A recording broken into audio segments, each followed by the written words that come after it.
Brisons le secret, le Seigneur revient.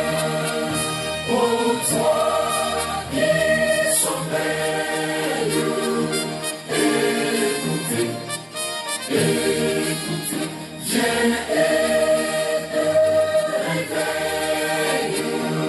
Le Seigneur revient.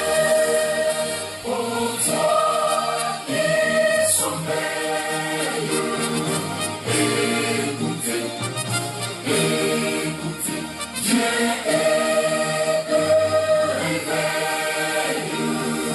Le Seigneur revient.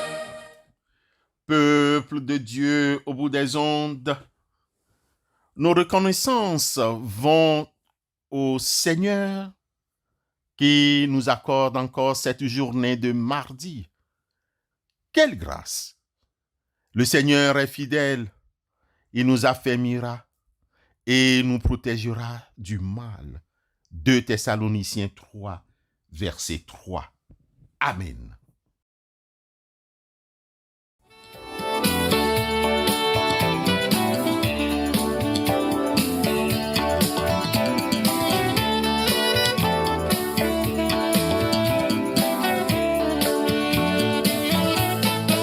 C'est la journée que Dieu a faite, qu'elle soit pour nous un jour de fête.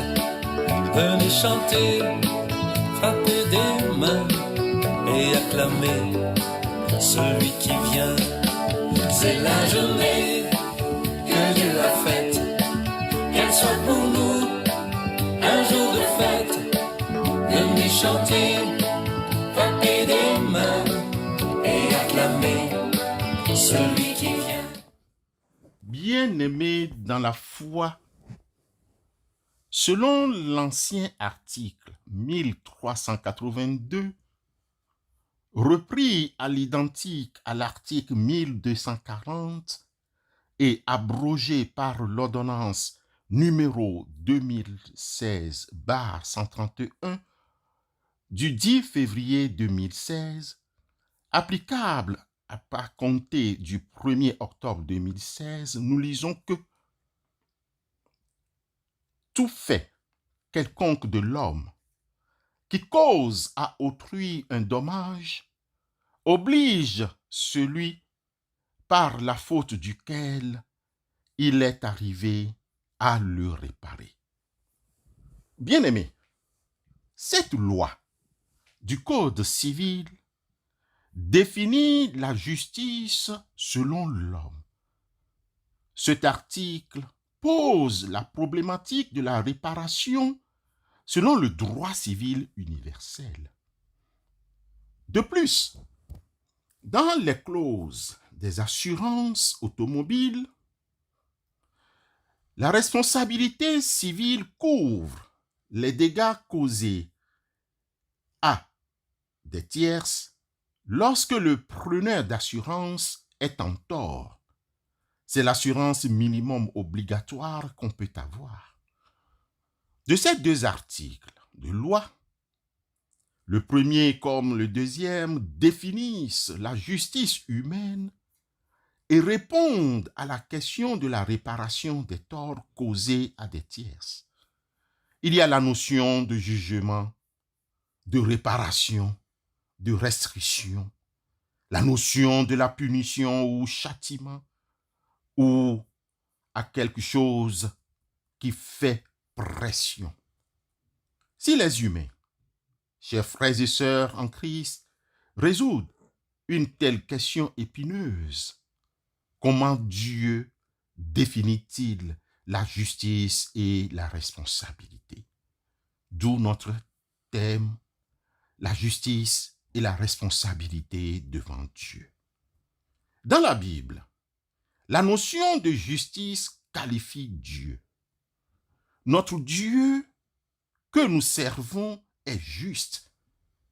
De notre état de catéchumène, nous avons appris que Dieu le Créateur est le juge de la terre et il se manifestera au jour du jugement dernier pour juger les vivants et les morts. Bien-aimés, chez Dieu, la responsabilité et la justice sont exercées de façon progressive. Selon le livre de Deutéronome au chapitre 5, les versets 9 à 11, nous lisons que tu ne t'inclineras pas devant les statues de ce genre. Tu ne les adoreras pas. En effet, je suis le Seigneur ton Dieu, un Dieu exigeant. Si quelqu'un est en tort à mon égard, j'interviens contre lui et ses descendants jusqu'à la 3e ou la 4e génération. Mais je traite avec bonté pendant 1000 générations ceux qui m'aiment et obéissent à mes commandements. Tu ne prononceras pas mon nom de manière abusive, car moi, le Seigneur ton Dieu, je tiens pour coupable celui qui agit ainsi. Bien-aimés, on constate que progressivement, dans son amour pour ses enfants, Dieu va changer à travers son alliance. Y a-t-il un changement?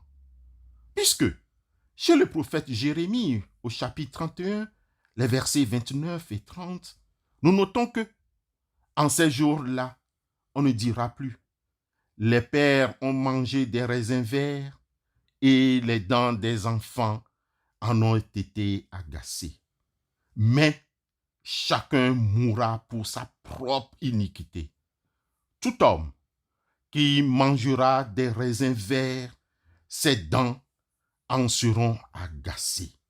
Jérémie 31, versets 29 et 30. Pourquoi dirait-on? Pourquoi pouvons-nous dire qu'il y a un changement de ce discours? Est-ce seulement à cause de son alliance ou bien à cause de la période? Bien-aimés dans la foi, la maxime proverbiale que nous venons de lire, à savoir en ces jours-là, on ne dira plus les pères ont mangé des raisins verts et les dents des enfants en ont été agacées. Ce verset 29 de Jérémie 31 signifie que les enfants payent d'ordinaire pour les péchés de leur père. Pouvons-nous déduire que ce verset renferme une accusation contre Dieu, contre la justice de Dieu? Bien-aimés, nul doute que la loi, dans le livre d'Exode au chapitre 20, le verset 5, exprime cette idée, puisqu'elle annonce que Dieu punira les péchés des pères sur les enfants jusqu'à la 3e et 4e génération. Tu ne te prosterneras point devant elles, tu ne les serviras point, car moi, l'Éternel, ton Dieu, je suis un Dieu jaloux qui punit l'iniquité des pères sur les enfants jusqu'à la 3e et 4e génération de ceux qui me haïssent. Exode 20, verset 5. Cependant, c'est très important ici, ne prenons pas seulement une partie de cette loi. La deuxième partie insiste sur une caractéristique. Il est écrit « de ceux qui me haïssent ». En réalité, bien-aimés frères et sœurs, le fait de payer la dette s'accumule à travers les générations qui continuent à marcher et à progresser dans le mal. Le mal finit par retomber tout entier sur la dernière. Ainsi, Jésus révèle chez Luc, au chapitre 11, les versets 49 à 51, que c'est pourquoi la sagesse de Dieu a dit « Je leur enverrai des prophètes et des apôtres. Ils tueront les uns et persécuteront les autres, afin qu'il soit demandé compte à cette génération du sang de tous les prophètes qui a été répandu depuis la création du monde, depuis le sang d'Abel jusqu'au sang de Zacharie, tué entre l'autel et le temple. Oui, je vous le dis, il en sera demandé compte à cette génération. Bien-aimés frères et sœurs, il n'en est pas ainsi quand les enfants se détournent du péché des pères et rompre le lien de solidarité qui les unissait aux générations précédentes. Alors s'applique à eux le principe expressément formulé chez Ézéchiel chapitre 18, les versets 2 à 4. Pourquoi dites-vous ce proverbe dans le pays d'Israël? Les pères ont mangé des raisins verts et les dents des enfants en ont été agacées. Je suis vivant, Dieu le Seigneur, l'Éternel. Vous n'aurez plus lieu de dire ce proverbe en Israël. Voici, toutes les âmes sont à moi. L'âme du Fils comme l'âme du Père. L'une et l'autre sont à moi. L'âme qui pêche, c'est celle qui mourra. Bien-aimés dans la foi, Paul l'apôtre, dans sa lettre aux Galates, chapitre 6, le verset 5, exprime bien cette idée, que chacun examine ses propres œuvres, et alors il aura sujet de se glorifier pour lui seul, non par rapport à autrui, car chacun portera son propre fardeau. Bien-aimés, le sens du verset 29 de Jérémie 31 n'est donc pas que Dieu suivra d'autres principes de gouvernement que ceux qu'il suit aujourd'hui, mais que la conduite de l'homme ayant changé, le résultat du jugement de Dieu se trouvera être l'opposé de ce qu'il était auparavant. Frères et sœurs dans la foi, la justice et la responsabilité chez Dieu est tout à fait contraire à celle des humains. À travers Christ Jésus, Dieu a gracié, renouvelé son peuple avec le péché de leur père prendra fin. Et si quelqu'un périt encore, il n'en devra accuser que lui-même et sa folie. Voici, je viens bientôt et j'apporte avec moi ma récompense pour traiter chacun conformément à son œuvre. Nous rappelle Jean dans Apocalypse chapitre 22, le verset 12. Amen.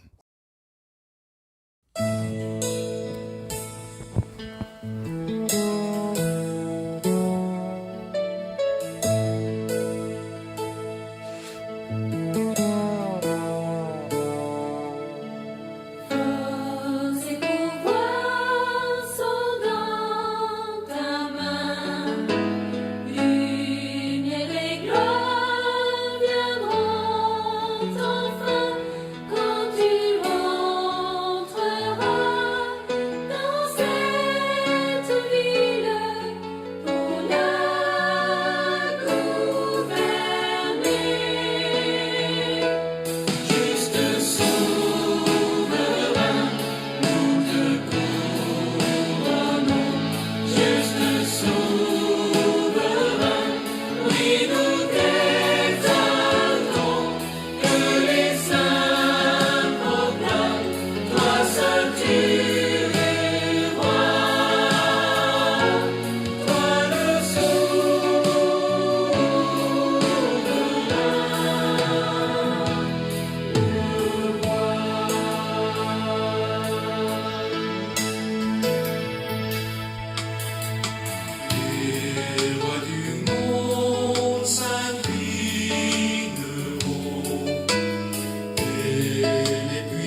Prions Dieu.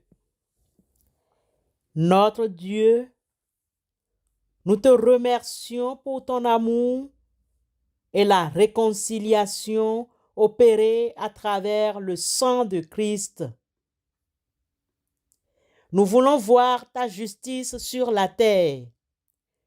Nous voulons que ta volonté soit faite. Aide-nous aujourd'hui à vivre dans la justice, comme tu le dis dans le livre du prophète Michée. Seigneur, nous voulons voir la fin de l'injustice sur la terre des vivants.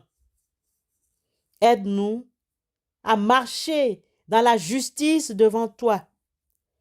Aide-nous à travailler pour la justice dans ce monde qui nous entoure, en reflétant ton caractère. Aide-nous à mettre fin sur la terre aux brimades, aux exploitations des humains et à toutes sortes d'injustices, de corruption. En réponse à nos prières pour la justice, utilise nos vies, nous te prions. Ô Dieu, fais connaître ta justice.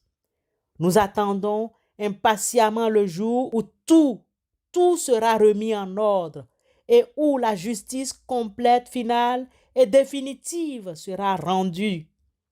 Seigneur, fais que ce jour arrive bientôt. Nous te prions et utilise nos vies afin de travailler pour la justice dans le monde en vue de ce jour. C'est dans tes mains, ô Père, que nous plaçons les malades. Guéris-les. Assiste les mourants, les isolés et les opprimés, celles et ceux qui ploient sous le fardeau des soucis. Donne-leur d'exprimer ta force qui fait du bien et qui sanctifie. Accorde-leur, comme à nous tous, la victoire de la foi qui a vaincu le monde par Jésus-Christ, ton Fils. Nous te soumettons les enfants de rue, les travailleurs de sexe, les homosexuels, les lesbiennes, les pédophiles.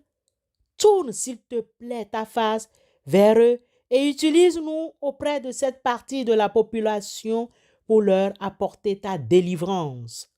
Nous te prions pour les drogués, les fumeurs et les alcooliques, les étrangers, les réfugiés, les exilés et les laissés pour compte. Dirige-nous au cours de cette journée. Au nom de Christ Jésus, nous te prions. Amen.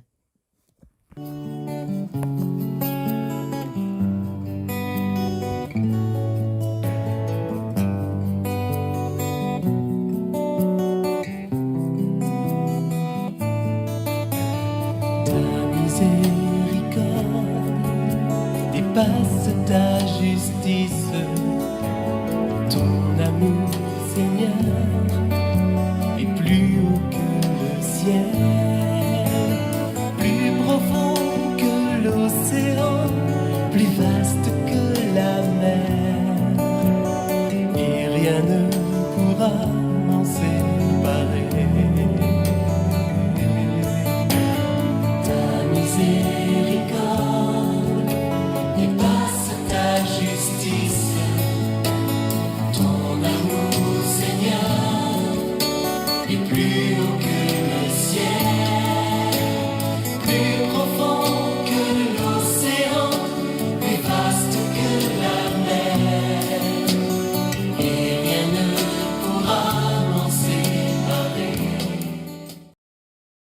La promesse de Jésus-Christ demeure pour nous aujourd'hui.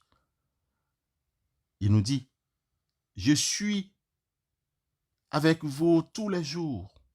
Je suis le même hier, aujourd'hui et demain. Je ne te laisserai pas. Je ne t'abandonnerai pas. Amen.